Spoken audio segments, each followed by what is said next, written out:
आज हम लोग डिस्कस करेंगे हीट एंड थर्मोडायनेमिक्स। ये आपका न्यू चैप्टर है।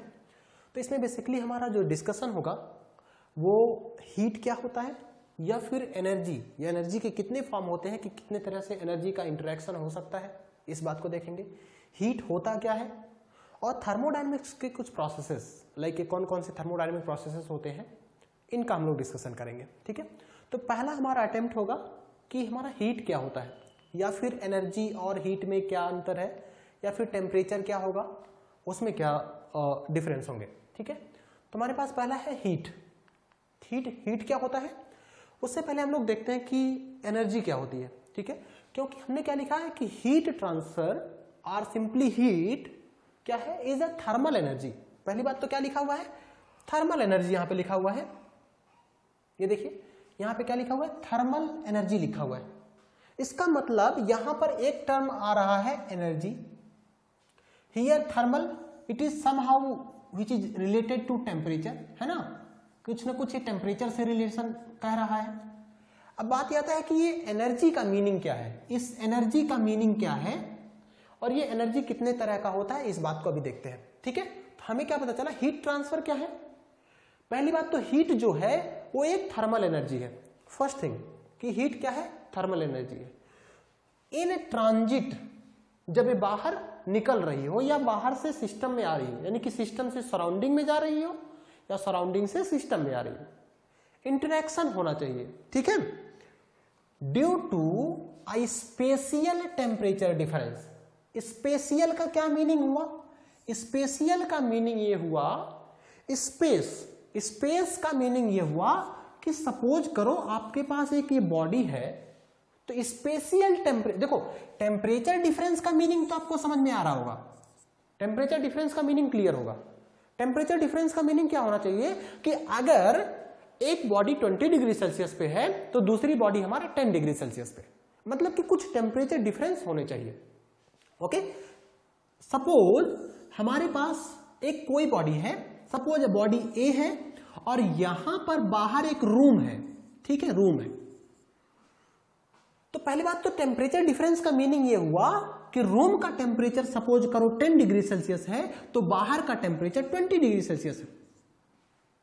ठीक है, ये वैल्यू मैंने ऐसे ले लिया है, मतलब इनके बीच में टेम्परेचर डिफरेंस होना चाहिए। टेम्परेचर डिफरेंस होने का मीनिंग ये हुआ कि अगर ये 10 डिग्री सेल्सियस है तो इसकी value more than 10 degree Celsius होना चाहिए, जिससे कि इनमें हीट का ट्रांसफर हो सके, और वो भी फाइनाइट वैल्यू। कोई कहे कि सर देखो यहां पे 10 डिग्री सेल्सियस है और यहां पे 10.0001 डिग्री सेल्सियस है, तो क्या ये टेम्परेचर डिफरेंस है? थ्योरेटिकली बोलूं तो बिल्कुल है। कितने का टेम्परेचर डिफरेंस है? 0.001 डिग्री सेल्सियस का, इतने का टेम्परेचर डिफरेंस है। लेकिन ये टेम्परेचर डिफरेंस इतना कम है कि हीट का ट्रांसफर नेग्लिजिबल होगा। हम कह सकते हैं कि एक्चुअली में हीट का ट्रांसफर नहीं हो रहा है। हीट ट्रांसफर मतलब आप टेम्परेचर डिफरेंस का मीनिंग समझ पाए, टेम्परेचर डिफरेंस होना चाहिए और वो भी कंपैरेटिव वैल्यू होना चाहिए। ऐसा नहीं होना चाहिए कि अंदर 10 है तो बाहर 10.001 है, कि मतलब जिस टेम्परेचर डिफरेंस का कोई मीनिंग नहीं हो। ऐसा होना चाहिए कि अंदर 10 है तो बाहर 12 होना चाहिए, 15 होना चाहिए, 18 होना चाहिए, इस तरह से वैल्यू होनी चाहिए, उससे ज्यादा टेम्परेचर होना चाहिए। तो मेरे ख्याल से एक चीज आपको क्लियर होगा कि हीट क्या है। पहली बात तो एक थर्मल एनर्जी। ठीक है, तो थर्मल का मतलब है कि वो कोई ना कोई एनर्जी होगा जो कि कुछ ना कुछ टेम्परेचर से रिलेटेड है। थर्मल हम बोल रहे हैं कि it is related to temperature, तो वो एनर्जी होगा कोई ना कोई जो कि टेम्परेचर से रिलेटेड होगा। अभी हम लोग एनर्जी को भी देखते हैं, थोड़ा सा पहले इसको देखिए, उसके बाद फिर से हम लोग रिवर्स आएंगे हीट ट्रांसफर पे, है ना, क्योंकि बेसिकली ये पूरा चैप्टर ही हीट ट्रांसफर पे डिपेंडेंट है। हमारा जो ऑब्जेक्टिव है यहां पे एनर्जी का डिस्कशन उतना इंपॉर्टेंट नहीं है, क्योंकि एनर्जी अभी हम लोग देखेंगे तो हीट, मास, वर्क, इस तरह से हीट एनर्जी का ट्रांसफर होता है। तो पूरा जो थर्मोडायनेमिक्स होता है, जो आप लोग नेक्स्ट सेम में या जब भी आपका आता है थर्मोडायनेमिक्स, जब आप पढ़ेंगे वहां पर आपको बहुत ज्यादा डिटेल में ये सब चीजें पढ़ना होगा। या इवन आगे हम लोग इस चीज को देखेंगे कि किस तरह से जब हम लोग थर्मोडायनेमिक प्रोसेस पढ़ेंगे वहां पर हम लोग देखेंगे कि कौन कौन तरह के प्रोसेस होते हैं, उसमें किस तरह से एनर्जी का इंटरेक्शन होता है, वो वहां पे हम लोग एनर्जी के बारे में ज्यादा डिस्कस करेंगे। अभी हमारा ऑब्जेक्टिव है हीट के बारे में डिस्कस करना। तो हमने क्या देखा कि पहली बात तो हीट एक थर्मल एनर्जी है, मतलब वो एनर्जी जो कि रिलेटेड है टेम्परेचर से। दूसरी बात, स्पेशियल टेम्परेचर डिफरेंस होना चाहिए। स्पेशियल टेम्परेचर डिफरेंस होने का मतलब आप इसमें एक चीज जान चुके कि टेम्परेचर डिफरेंस का मीनिंग क्या होना चाहिए। टेम्परेचर डिफरेंस होना चाहिए मतलब जो दो बॉडी है जिसमें हीट का ट्रांसफर होना है उनका टेम्परेचर सेम नहीं होना चाहिए, और जो डिफरेंस होना चाहिए वो भी एक्सेप्टेबल होना चाहिए। ऐसा भी नहीं होना चाहिए कि अंदर का 10 है तो बाहर का 10.0001 डिग्री सेल्सियस है, ऐसा डिफरेंस नहीं होना चाहिए, नहीं तो हीट का ट्रांसफर ही नहीं होगा। ठीक है, बात स्पेशियल का मीनिंग क्या है। स्पेशियल का मीनिंग माय डियर ये है, सपोज करो एक ब्लॉक है, एक ब्लॉक ये है, इसका temperature my dear 100 degree Celsius है। इस एंड पे टेम्परेचर कितना है, 100 डिग्री सेल्सियस है। इस एंड पे टेम्परेचर कितना है, 20 डिग्री सेल्सियस है। कहोगे सर देखो इस बॉडी में एक टेम्परेचर डिफरेंस है, यहां पर 100 है, कहोगे सर यहां पे 90 है, अच्छा यहां पे क्या है 50 है, यहां पे क्या है 40 है, यहां पे क्या है 20 है।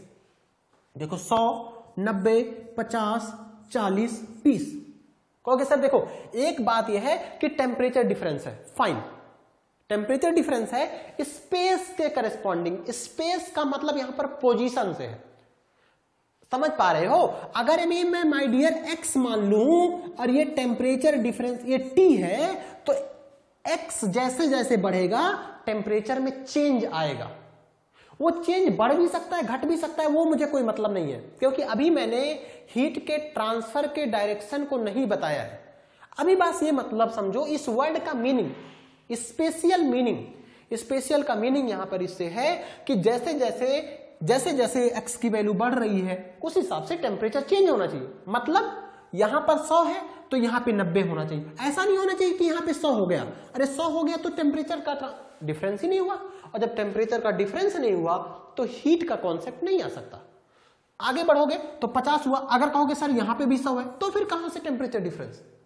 तो स्पेशियल टेम्परेचर डिफरेंस का मीनिंग समझ पाए, एनर्जी का इंटरेक्शन होगा, एक प्रॉपर टेम्परेचर डिफरेंस होना चाहिए, है ना, और जैसे जैसे आगे बढ़ रहे हैं उस तरह से टेम्परेचर डिफरेंस होना चाहिए। क्लियर है। आगे मतलब यहां पे देख रहे हो एक्स है, बाकी आगे हम लोग बहुत इसको डिटेल में पढ़ेंगे, इसमें इक्वेशन वगैरह को भी डिराइव करेंगे कि किस तरह से लीनियर बढ़ेगा, कि पैराबोलिक होगा, क्यूबिक होगा, ये सारी चीजें आगे हम लोग देखेंगे। ओके, तो अभी तक आपने ये देखा कि जो हीट है वो एक थर्मल एनर्जी है, और दूसरा आपने ये देखा कि एक टेम्परेचर डिफरेंस मैंडेटरी है। बिना टेम्परेचर डिफरेंस के बाबू इसमें कोई भी हीट का ट्रांसफर नहीं होगा।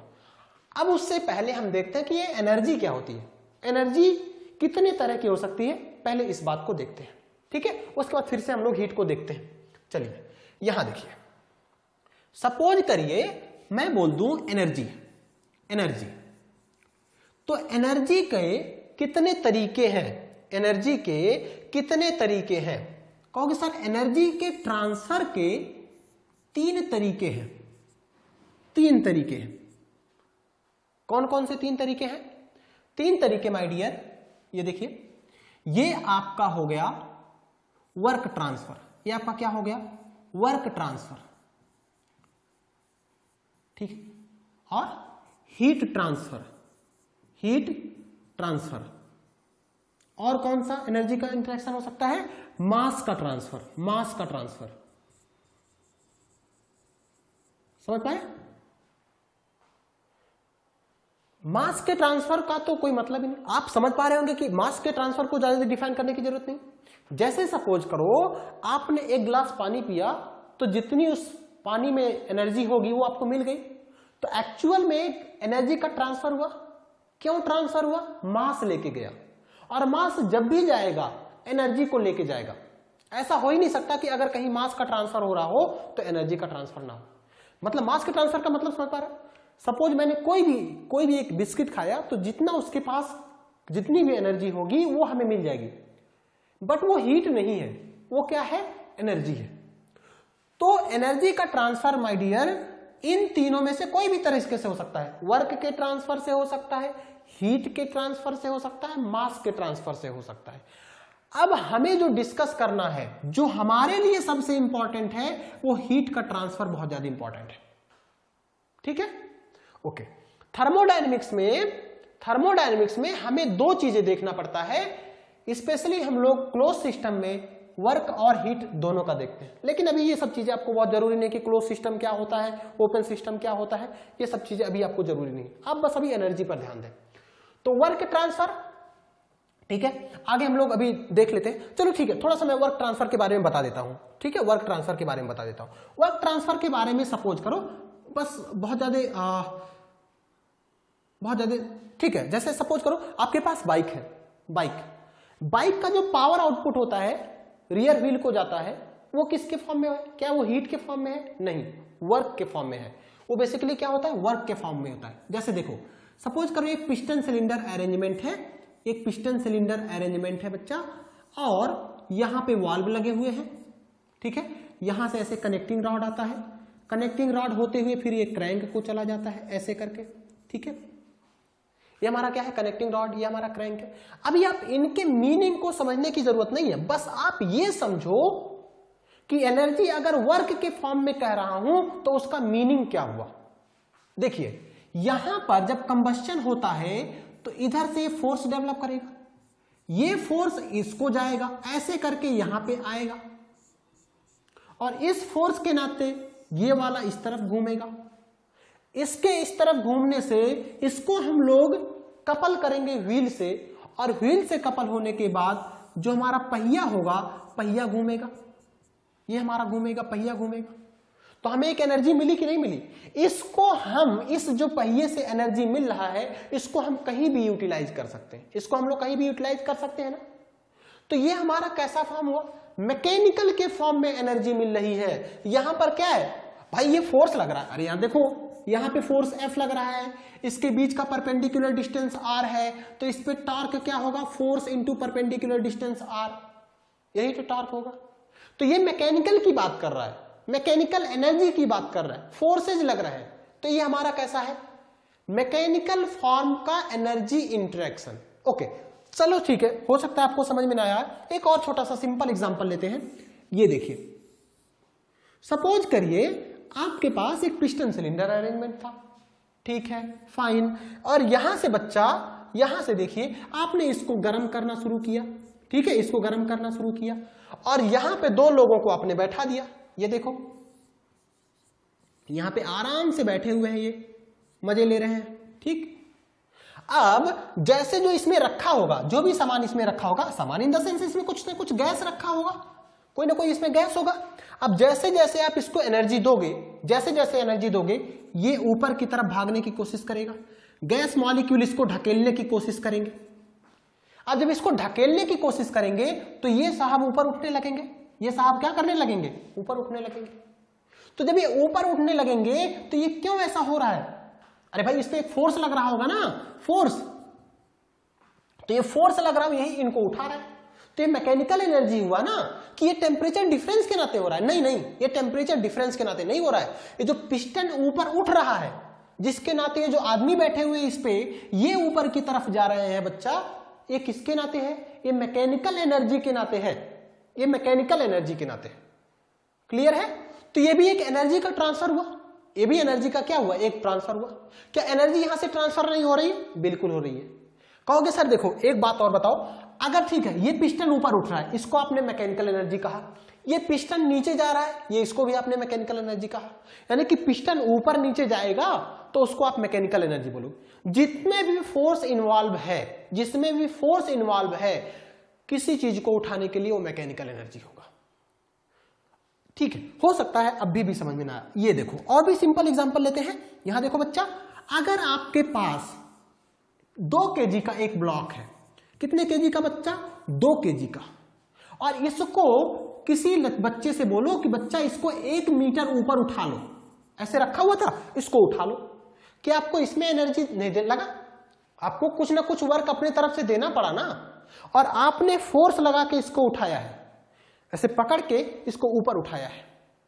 तो क्या ये मैकेनिकल का? आपने फोर्स लगाया ना, फोर्स लगाने से उस बॉडी को उठाया, इस बॉडी को उठा के, इस बॉडी को उठा के माय डियर आप यहां तक लेके आए, यहां तक लेके आए, तो कुछ ना कुछ एनर्जी लगा होगा ना, और वो एनर्जी क्या होगा बच्चा?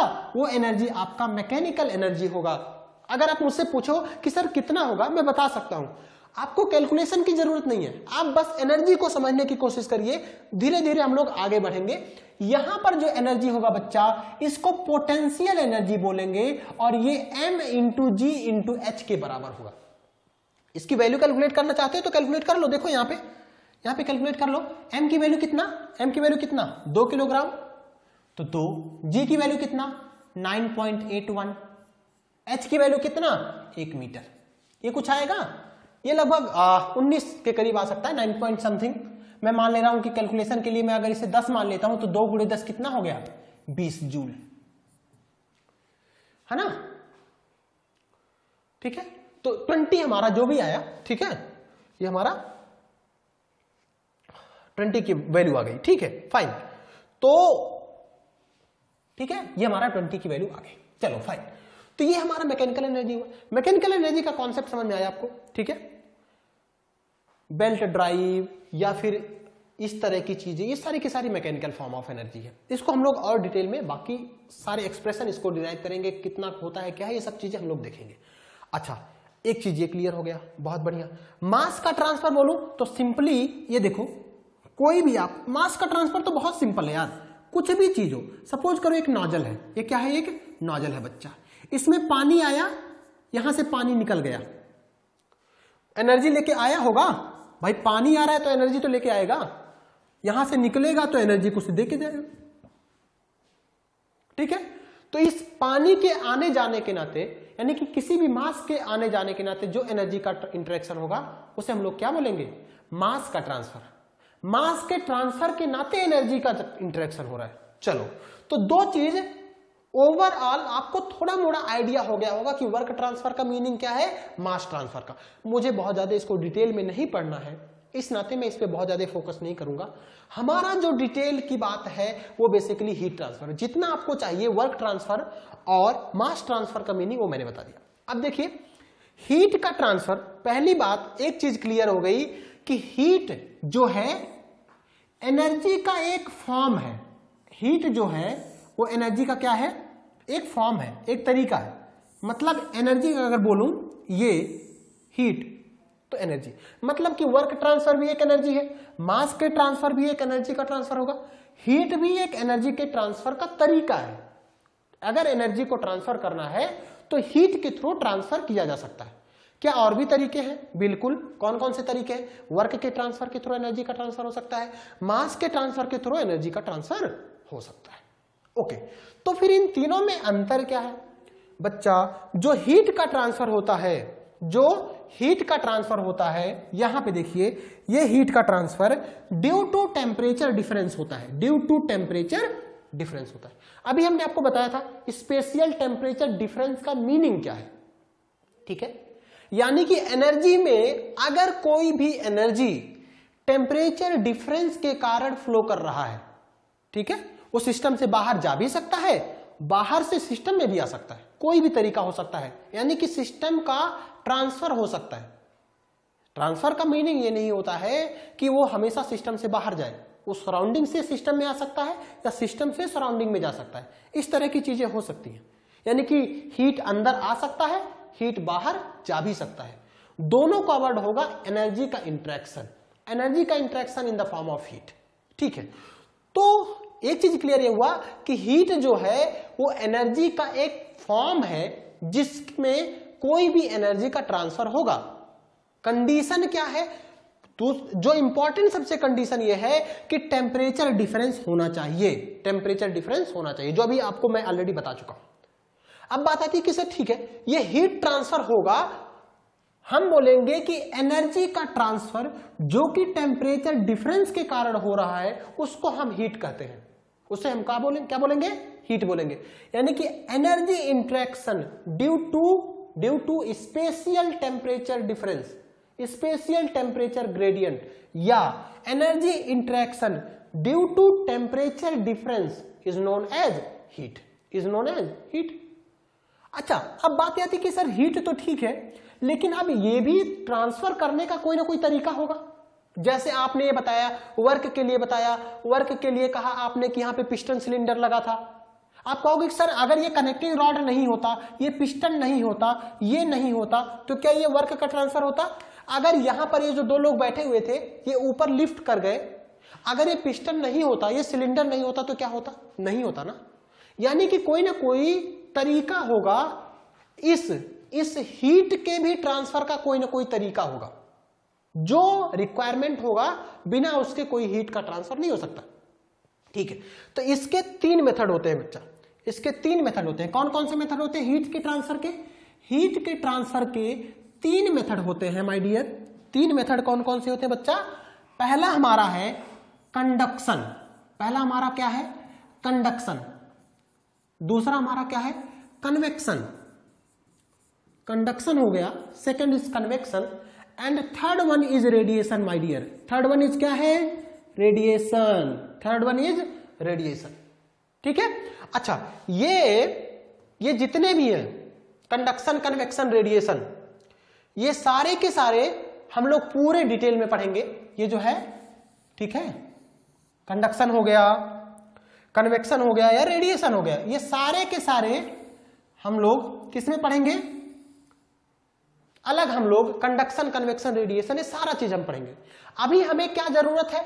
अभी हमें जो जरूरत है वो बेसिकली हम हीट ट्रांसफर के बारे में समझना चाहते हैं। ये जो पोर्शन है ये पूरा का पूरा आगे कंडक्शन, कन्वेक्शन, रेडिएशन, इन सब पे बेसिक्स जो है, इन पे कैलकुलेशन, ये सब चीजें मैं करवाऊंगा।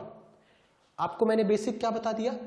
हीट का क्या है, हीट का मीनिंग क्या है? हीट एक एनर्जी है जो कि बिना टेम्परेचर डिफरेंस के फ्लो नहीं करेगी। बात पक्का हो गया? तो ये कौन सी एनर्जी है? ये है माय डियर, ये है my dear thermal energy. Thermal energy. अब बात आता है कि थर्मल एनर्जी क्यों बोल रहे हो सर? अरे यार एनर्जी तो है ही ना, ये बात तो पक्का है।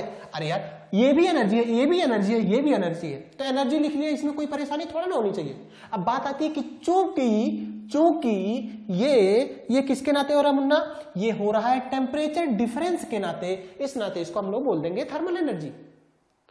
क्लियर है? हीट क्या है? Thermal energy. पक्का? एनर्जी जो कि टेम्परेचर डिफरेंस के नाते ट्रांसफर होगा उसको हम लोग बोलेंगे हीट, उसको हम लोग बोलेंगे थर्मल एनर्जी या फिर हीट। दोनों एक दूसरे के नाम है, थर्मल एनर्जी बोल लो या फिर हीट बोल लो। ठीक है, ओके फाइन। फिर कहोगे सर अच्छा ठीक है, इसके ट्रांसफर होने के क्या क्या तरीके होंगे बच्चा? कंडक्शन होगा, कन्वेक्शन होगा, रेडिएशन होगा। अब अगर कोई कह रहा है कि सर ये जो कंडक्शन, कन्वेक्शन और रेडिएशन है ये एनर्जी ट्रांसफर का तरीका है, फिर वो गलत बोल रहा है। देखो ये एनर्जी है, ये हीट है, ये हीट के ट्रांसफर के तरीके हैं। एनर्जी तो कुछ भी हो सकता है ना, समझ पाए? देखो मेरे कहने का मीनिंग ये हुआ, अगर आप रीजनिंग पढ़े हैं, रीजनिंग देखो थोड़ा सा मैं वो बता देता हूं इसका मीनिंग क्या हुआ। इसका मीनिंग ये हुआ, सपोज करो ये आपका एनर्जी है, ठीक है, और ये एनर्जी है, ठीक है, तो हीट उसका पार्ट है, उसका छोटा सा पार्ट है। सपोज करो हीट हो गया, मास हो गया, वर्क हो गया, ऐसे, ठीक है। अब कह रहे हो कि सर ये हीट है, ठीक है, एनर्जी का ट्रांसफर किसी भी तरीके से हो सकता है। एनर्जी का ट्रांसफर क्या हो सकता है? हीट, ये मास है, ये हमारा वर्क है। तो आप कहोगे कि देखो सर यहां पर एनर्जी का इंटरेक्शन तो हो रहा है, लेकिन किसके फॉर्म में हो रहा है? हीट के फॉर्म में हो रहा है। यहां पे एनर्जी का इंटरेक्शन हीट के फॉर्म में, यहां पे एनर्जी का इंटरेक्शन हीट के फॉर्म में, यहां भी एनर्जी का इंटरेक्शन हीट के ही फॉर्म में हो रहा है और कोई फॉर्म नहीं है। यानी कि यहां पर सबके सब क्या है? हीट के ट्रांसफर है, वर्क का ट्रांसफर नहीं है, मास का ट्रांसफर नहीं है। क्लियर है? ओके, मेरे ख्याल से आपको ये चीज क्लियर हो गया कि एनर्जी के क्या क्या फॉर्म होते हैं, किस किस तरीके से एनर्जी का ट्रांसफर हो सकता है, और उसमें अगर हीट है तो हीट को थर्मल एनर्जी क्यों बोलते हैं। यहां पे बिल्कुल ही क्लियर होगा कि थर्मल एनर्जी क्यों बोला हमने, और स्पेशियल टेम्परेचर डिफरेंस का मीनिंग क्या हो गया, और ये क्यों टेम्परेचर डिफरेंस के नाते फ्लो कर रहा है। तो दूसरा डेफिनेशन मैं बोलूं अगर, energy interaction due to temperature difference is heat. कोई गलत बोल रहा हूं क्या? अभी तो पढ़ के आए, अभी हम लोगों ने देखा था कि अगर एनर्जी का ट्रांसफर टेम्परेचर डिफरेंस के नाते होगा तो उस एनर्जी को हम लोग थर्मल एनर्जी बोलेंगे, और वही थर्मल एनर्जी बेसिकली हीट होगी। अब कहोगे कि सर देखो ये ट्रांसफर हो रहा है तो कौन सा मैकेनिज्म इन्वॉल्व हुआ होगा? Conduction, convection, radiation. कहोगे सर कोई एक हो भी सकता है, कोई एक भी हो सकता है तीनों इन्वॉल्व हो सकता है दो इन्वॉल्व हो। अब ये बात कि कितने इन्वॉल्व होंगे, कौन से इन्वॉल्व होंगे, ये हम लोग अभी नहीं देख सकते, क्योंकि उसके लिए पहले हमें कंडक्शन, कन्वेक्शन और रेडिएशन पढ़ना होगा। तो पहले आप हीट को समझिए, हीट को क्लियर होगा, उसके बाद हम लोग जब कंडक्शन, कन्वेक्शन, रेडिएशन देखेंगे तो हम लोगों को ये पता चलेगा कि कोई भी एक बॉडी क्या एक साथ केवल कंडक्शन के साथ होता है, क्या उसके साथ कन्वेक्शन भी होता है, क्या उसके साथ रेडिएशन भी होता है, या तीनों एक साथ होते हैं। ये सारा चीजें हम लोगों को पता चलेगा। ओके फाइन, तो मेरे ख्याल से ये दो डेफिनेशन आपके हीट के क्लियर हो गए होंगे। ओके, अब देखिए, एक देखिए एकदम सिंपल सा बच्चों वाला खेल। क्या बोला, एक ओवन है, ओवन मतलब समझ रहे, भट्टी जो होती है, उसका टेम्परेचर 200 डिग्री सेल्सियस। कितना टेम्परेचर है माय डियर, कितना टेम्परेचर है, 200 डिग्री सेल्सियस। ओके, ये पोटैटो है, ठीक है, ये पोटैटो है। अब पोटैटो का टेम्परेचर कितना है, 25 डिग्री सेल्सियस से 25 डिग्री सेल्सियस। कहोगे सर देखो, पहली बात तो एक चीज है कि अगर ओवन में है कुछ ना कुछ एनर्जी, ओवन में है कुछ ना कुछ एनर्जी। अच्छा, अब एनर्जी ये टेम्परेचर के नाते है, थर्मल एनर्जी है, और वो एनर्जी बेसिकली क्या है, थर्मल एनर्जी। क्योंकि सर देखो, ओवन से जो ये आलू है, पोटैटो है, इस पोटैटो की तरफ एनर्जी का ट्रांसफर होगा। अब मैं बोलूंगा ना एनर्जी मत बोलो, एनर्जी मत बोलो, एनर्जी का कुछ नाम बताओ। क्या वो मैकेनिकल के फॉर्म में आ रहा है, क्या वो हीट के फॉर्म में आ रहा है, हो तो रहा है एनर्जी का इंटरेक्शन, इसमें कोई डाउट नहीं, एनर्जी का इंटरेक्शन तो हो ही रहा है, हीट भी एनर्जी है, ठीक है। लेकिन अब मुझे ये बताओ कि तरीका क्या है। तो कहोगे सर देखो, ओवन का टेम्परेचर 200 डिग्री सेल्सियस, अच्छा, आलू का temperature 25 degree Celsius, temperature difference है, बिल्कुल है।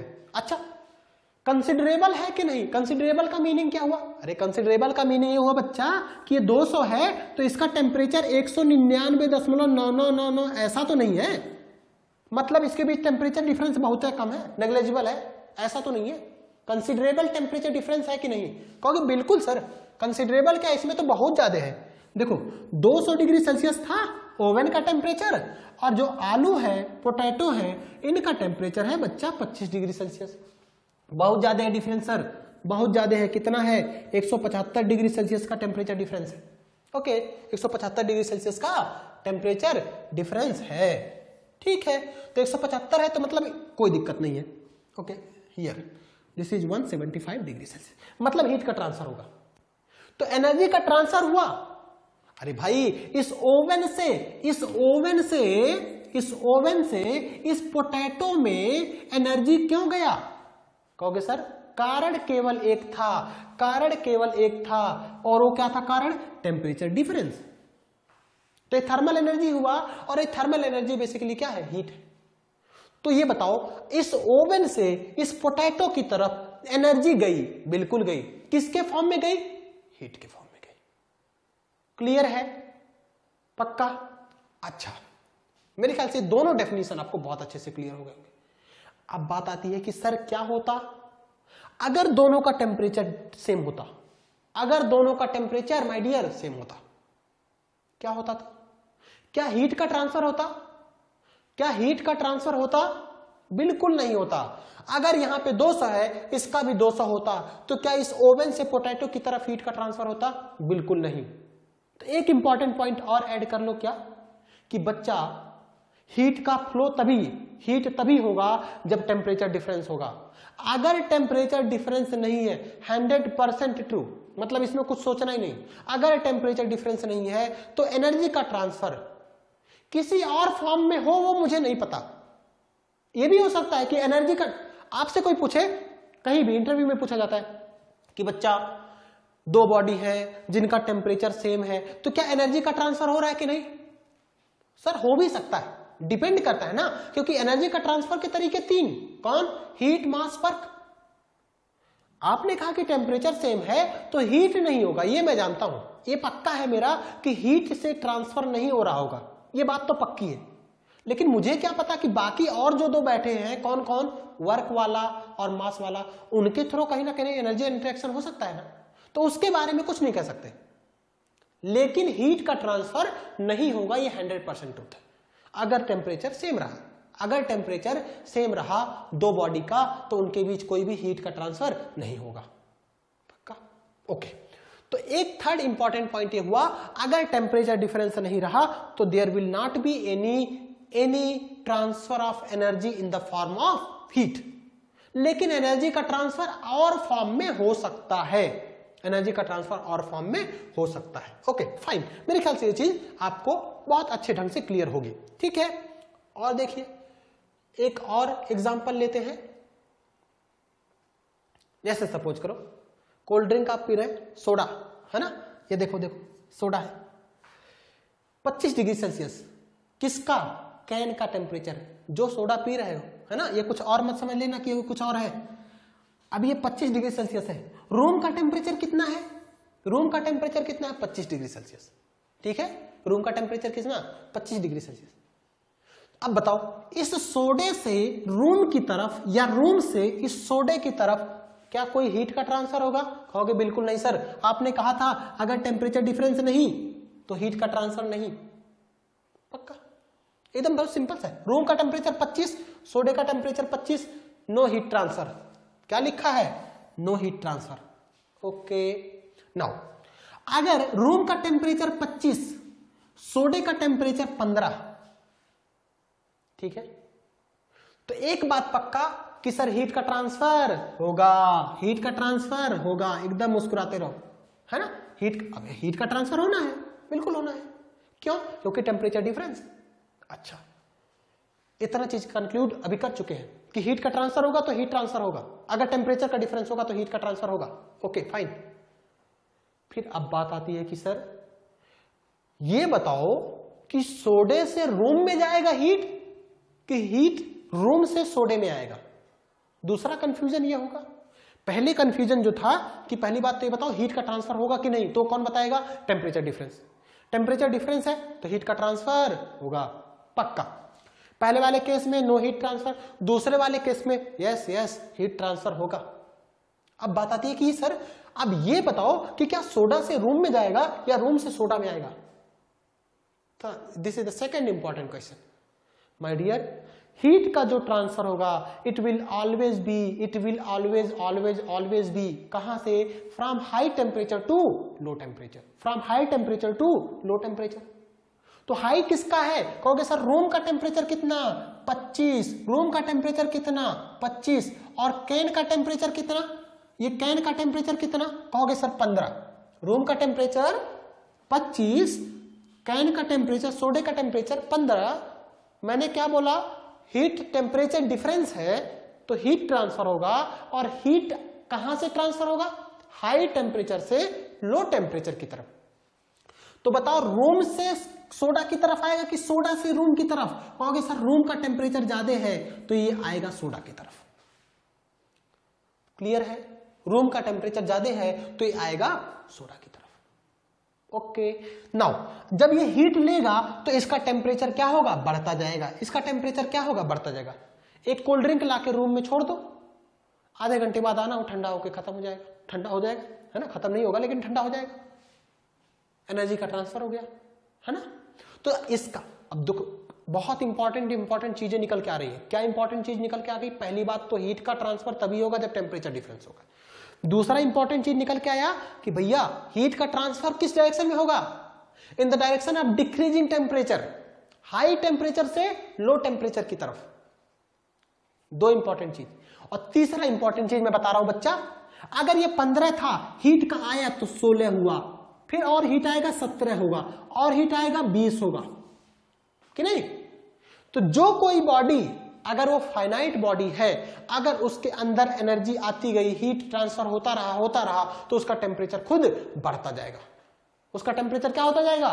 बढ़ता जाएगा। कब तक बढ़ता जाएगा? ये बात, तीसरी बात ये क्लियर हो गई कि अगर किसी भी बॉडी में हीट डालोगे तो उसका टेम्परेचर बढ़ेगा।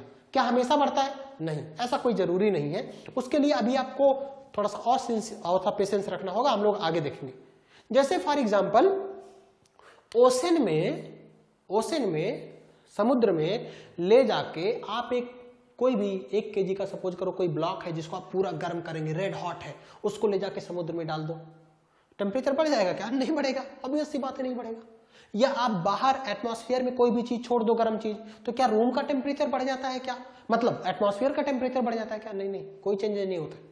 हाँ, आपके बॉटल का टेम्परेचर चेंज हो सकता है, वो बोलते हैं फाइनाइट बॉडी है कि नहीं है।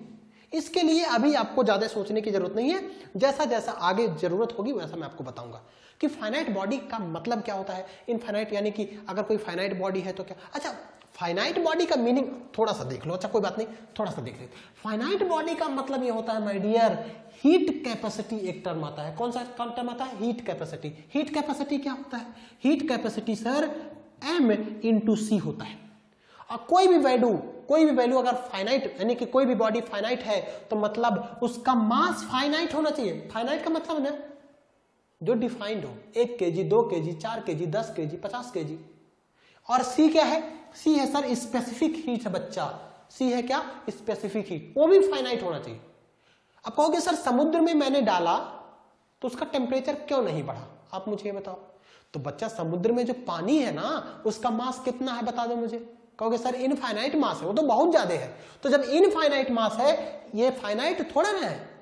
इनफाइनाइट मतलब फाइनाइट नहीं, मतलब उसका 1 kg, 2 kg, 4 kg, 10 kg कोई डिफाइंड वैल्यू नहीं है। इस नाते अगर उसमें आपने हीट डाला तो उसका टेम्परेचर चेंज नहीं होगा। और इंपॉर्टेंट बात एक, यहां देख रहे हो 8 जूल पर सेकंड लिखा हुआ है, यहां पे 16 जूल पर सेकंड लिखा हुआ है। और ये क्यों? रोम का टेम्परेचर तो 25 है ही माय डियर, और यहां का टेम्परेचर 5 हो गया, तो इन दोनों में टेम्परेचर डिफरेंस कितना हो गया? 20 का हो गया। बोलो, और इसमें टेम्परेचर डिफरेंस कितना होगा? इसमें टेम्परेचर डिफरेंस कितना था? पहले वाले में देखो 15 और 25, रूम का टेम्परेचर 25, इसका टेम्परेचर 15, तो कितना टेम्परेचर डिफरेंस? कितना टेम्परेचर डिफरेंस बोलोगे? 10 डिग्री सेल्सियस का।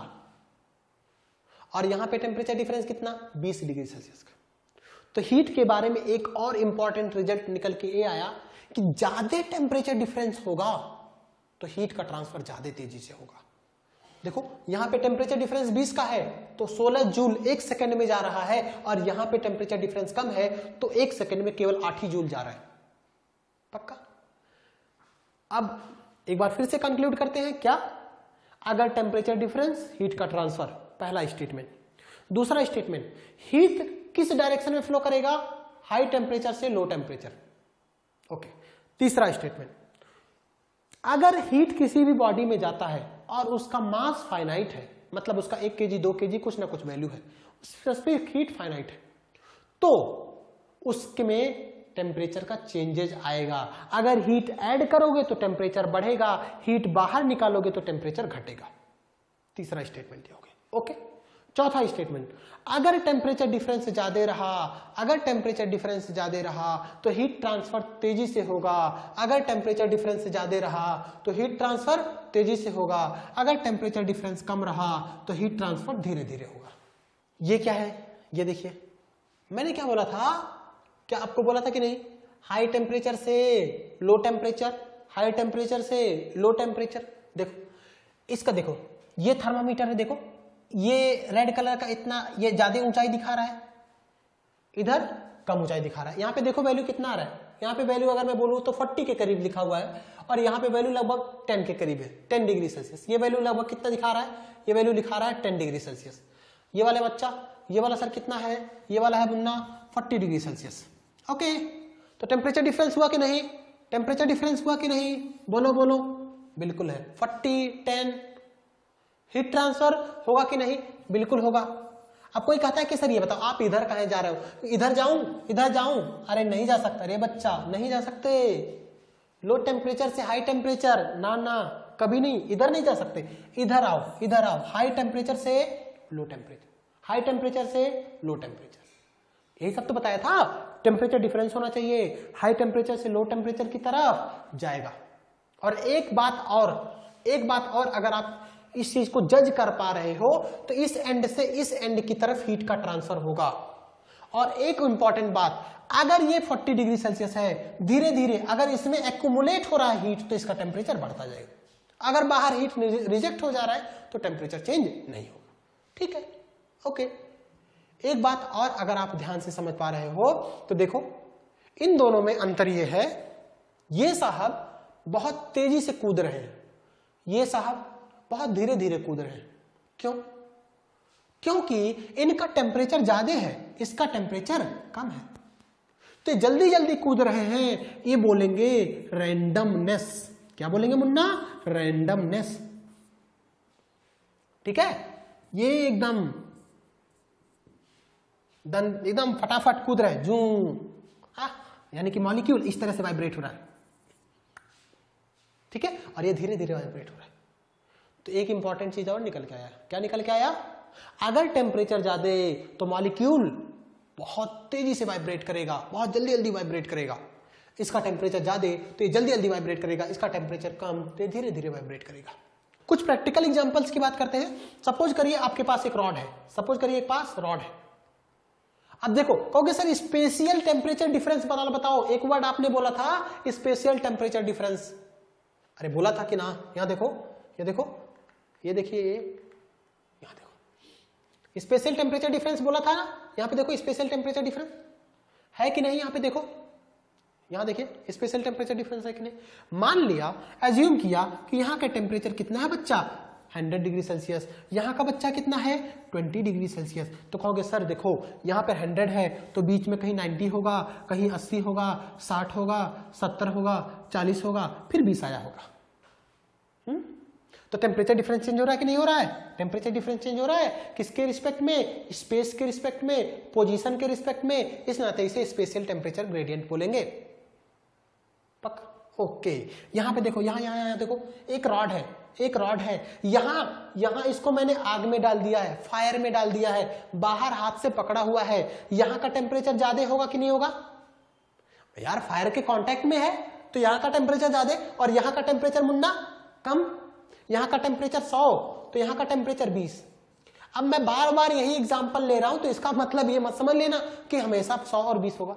अरे भाई, हो सकता है यहां का टेम्परेचर 1000 डिग्री सेल्सियस हो, यहां का टेम्परेचर 400 200 हो। मैं एक वैल्यू ले रहा हूं बस आपको समझाने के लिए। Fine, okay. तो यहां से पहली बात तो एनर्जी का ट्रांसफर होगा कि नहीं? होगा। एनर्जी का ट्रांसफर कितने तरीके से हो सकता है? हीट, मास, वर्क। कहोगे सर हीट और मास से नहीं हो रहा है, हीट और मास से नहीं हो रहा है। क्या हीट से हो रहा है? अरे हाँ, हीट से हो रहा है यार। वर्क और मास से नहीं हो रहा है। ना तो वर्क ट्रांसफर हो रहा है, ना तो मास का ट्रांसफर हो रहा है। तो किसके नाते हो रहा है? हीट के ट्रांसफर के नाते हो रहा है। क्यों हीट के ट्रांसफर के नाते हो रहा है? एक कंडीशन चाहिए, टेम्परेचर डिफरेंस। टेम्परेचर डिफरेंस है कि नहीं? बिल्कुल है सर। 100 डिग्री सेल्सियस से 20 डिग्री सेल्सियस, 100 डिग्री सेल्सियस से 20 डिग्री सेल्सियस। बहुत अच्छा, तो टेम्परेचर डिफरेंस है। तो हीट का डायरेक्शन क्या होगा? हीट का डायरेक्शन क्या होगा? अबे 100 से 20 की तरफ जाएगा, 100 से 20 की तरफ जाएगा।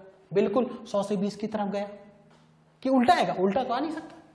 फाइन, अब बताओ, अब देखो इसका टेम्परेचर बढ़ेगा कि नहीं? इसका टेम्परेचर बढ़ेगा। यहां से हीट आ रहा है ना, यहां से हीट आ रहा है ना, तो जब आप हाथ पकड़े हुए हैं उस वायर को, उस रॉड को, तो धीरे धीरे रॉड हमारा क्या होता जाएगा? गर्म होता जाएगा। और गर्म होता जाएगा तो ऐसा हो सकता है, देखो आपका हाथ क्या हो जाए? जल जाए, बर्न कर जाए, है ना? क्यों? इसका टेम्परेचर